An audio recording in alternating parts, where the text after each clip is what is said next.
এই রমজান মাসে সবাই একটু বেশি ফোন চালায়, তাই আমি আজ করতে চলেছি উইদাউট ফোনের চ্যালেঞ্জ। মানে আমি আর সারাদিন এই ফোনটা চালাবোই না, তার জন্য আমার এই ফোনটারও আর প্রয়োজন নেই। প্রথমে শান্ত মাথায় বসে বসে ভাবছিলাম এটা আমি কি করলাম, ফোন ছাড়া সারাদিন কেমনে থাকবো, এখন তো চুরি করতে বের হওয়া ছাড়া আর কোনো কাজ নাই। এসব ভাবতে ভাবতে হঠাৎ মনে পড়ে গেল, আরে মাচালেই তো আমার দলবল আছে, যাই ওইখানেই যাই। কিন্তু এখানে এসে দেখি ওরা তো দূরে থাক, একটা কুত্তা বিলাইও নাই।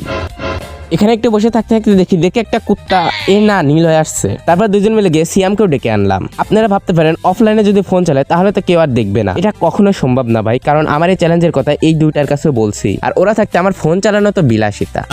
শোনা গো আমার, ওদের তো ডেকে নিয়ে এসেই ভুল করছি ভাই, সবাই গেম খেলে আর আমরা দুই কাকা বেচতে বসে থাকি। এইসব করতে করতে আজান দিয়ে দিল, তাই ভাবলাম গোসলটা করে আসি সবাই মিলে। আর আজ শুক্রবার ছিল, তাড়াতাড়ি গোসলটা শেষ করলাম, তারপর গেছিলাম নামাজ পড়তে। আর বাওরাগুলা আমারে রেখেই চলে গেছে। তারপর নামাজটা শেষ করে দিছিলাম একটা ঘুম, আর এক ঘুমে আসর। যাক, আসর পর্যন্ত যেহেতু থাকছি বাকি সময় থাকতে পারবো, কোনো ব্যাপারই না। আসরের নামাজটা শেষ করে চলে আসছিলাম খেলতে, আর সবার সাথে খেলতে খেলতে ইফতারির টাইমও হয়ে গেছে, তাই বাড়ি যাই এখন। আর আজকের চ্যালেঞ্জটা সুস্থভাবে কমপ্লিট করলাম। পরবর্তী কি চ্যালেঞ্জ করবো কমেন্টে জানাইও। Bye bye.